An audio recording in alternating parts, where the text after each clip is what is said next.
How many gigabits would you need to run Google Meet? How much do you think Gmail cost to Google? 16. Already we have seen this SQL giant in the last discussion video. Okay. Now for this 16,000 GB is $800 per month. 16,000 GB. So 1 GB is $0.5 and each user have 15 GB. So $7.5. Gmail has around 400 million users.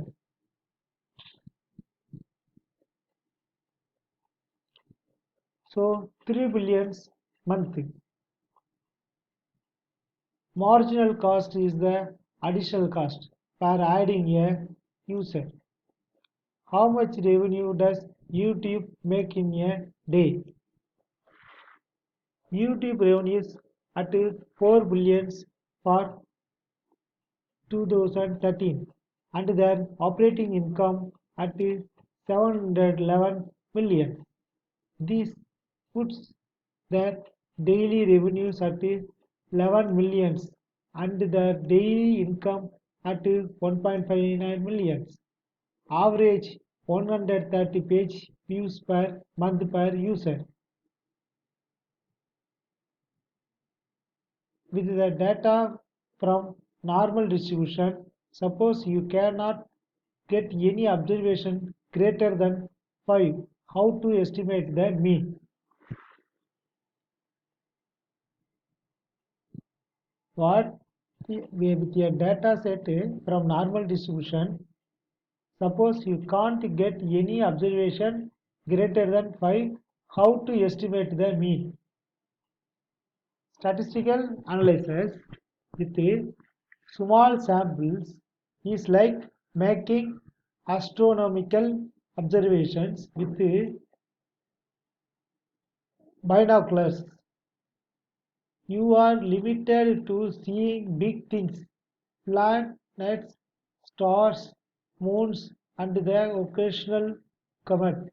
But just because you don't have access to a high-powered telescope doesn't mean you cannot conduct astronomy.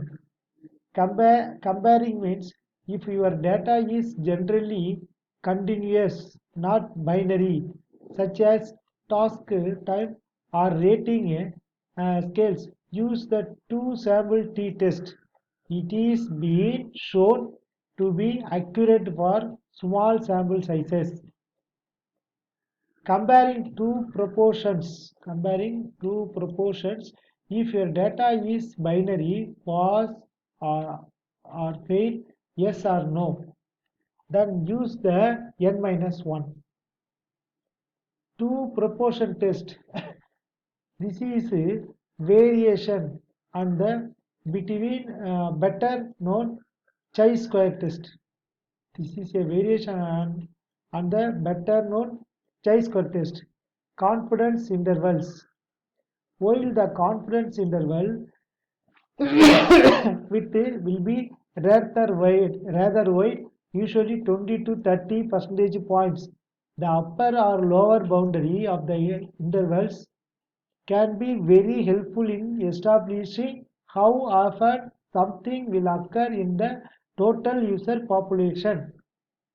Confidence interval around the mean. Confidence interval around the mean.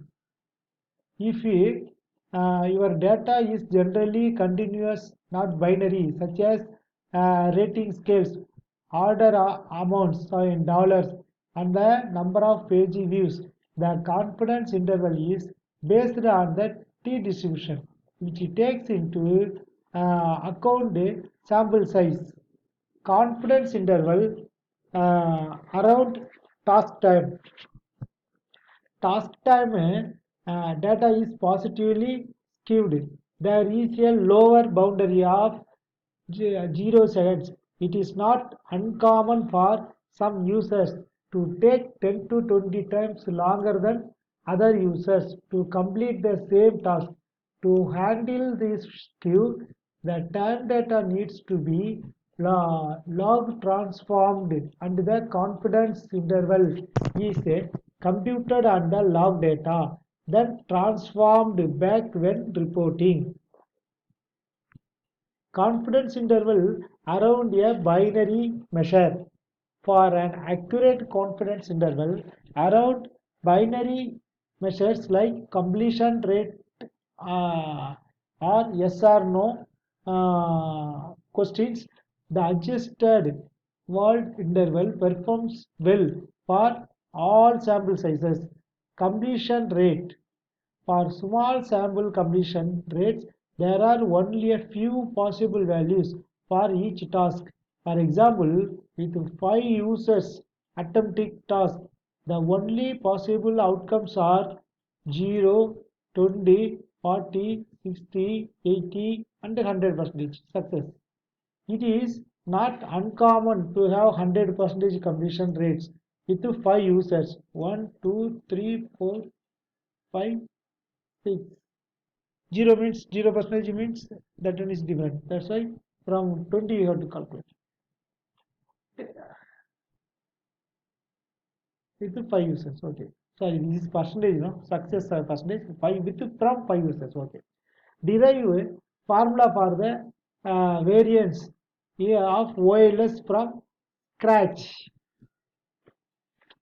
Linear least square is a method for estimating unknown parameters in a linear regression model. Linear least squares is a method for estimating the unknown parameters in a linear regression model. This method minimizes the sum of squared vertical distances between the observed responses in the dataset and the responses predicted by the linear approximation.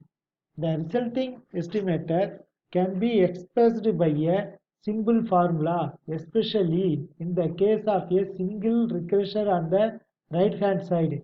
Given a dataset on n statistical units, a linear regression model assumes that the relationship between the dependent variable y1 and the p vector of regressors xi is linear. The relationship is modeled through a distribution stem or error variable epsilon I, an unobserved random variable that adds noise to the linear relationship between the dependent variable and the regressors. Thus, the model takes the form yi equal to beta 1 xi 1 plus up to beta b xi p plus epsilon I equal to xi power t p beta plus epsilon 1, where t denotes the transpose, so that xit is the inner product between vectors xi and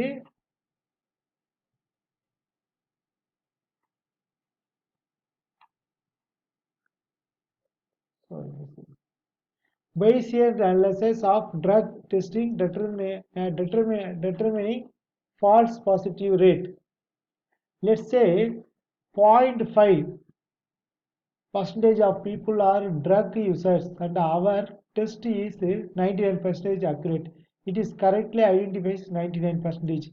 What is the probability of being drug user if you have tested positive? Probability B given A is 0.99. Probability of B is 0.01 into 0.0995 plus 0.99 with multiply with 0.005.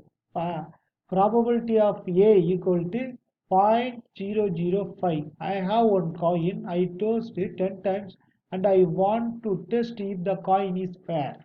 A fair coin is an idealized randomizing device with two states, usually named heads and tails, which are equally likely to occur.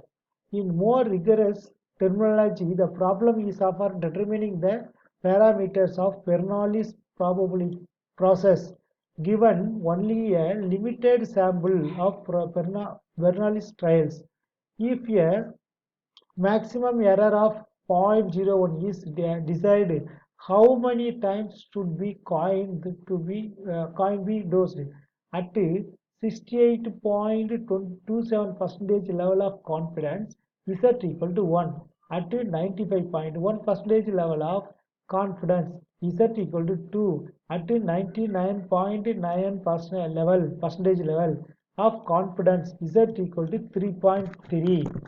Hypothesis testing lets you to decide with a certain level of significance whether you have a sufficient evidence to reject the underlying null hypothesis, or you have do not sufficient evidence against the null hypothesis and hence you accept the null hypothesis. I am explaining the hypothesis testing below, assuming that you want to determine if a coin comes up heads more often than tails. If you want to determine if the coin is biased or unbiased, the same procedure holds good.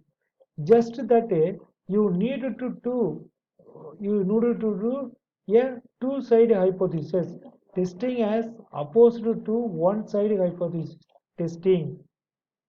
Your null hypothesis is P less than or equal to zero point 0.5, while your alternative hypothesis is P is greater than zero point 0.5, where P is the probability that the coin source of head. So now you want to perform your hypothesis testing at 10% level of significance. What do you do?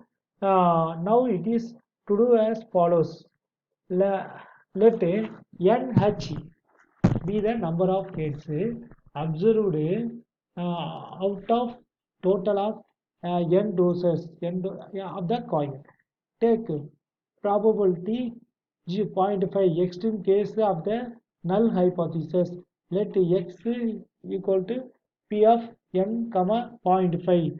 P is greater than or equal to NCH equal to 0.1. NCH gives you a critical value beyond which you have sufficient evidence to reject the null hypothesis at a 10% level of significance. If you find NH is greater than or equal to NCH, then you have sufficient evidence to reject the null hypothesis at 10% of level significance and conclude that the coin comes up heads more often than tails. If you determine if the coin is unbiased, you need to do two-sided hypothesis testing as follows. Your null hypothesis is P equal to 0.5, while your alternate hypothesis is P not equal to 0.5 percentage, where percentage 0.5, where P is the probability that the coin shows up head. Say now you want to perform your hypothesis testing at the 10% level of significance. What you do now is to do as follows. Let NH be the number of hits observed out of a total of n doses of the coin. Let x approximately b of n comma 0.5. Compute the NC1H and the NC2H as follows. P of H is less than or equal to NC1H plus P of X is greater than or equal to NC2H equal to 0.1. NC1H and the NC2H are symmetric about N2, that is NC1H and N plus NC2H equal to N. NC1H gives you the left critical value and NC2H gives you the right critical value.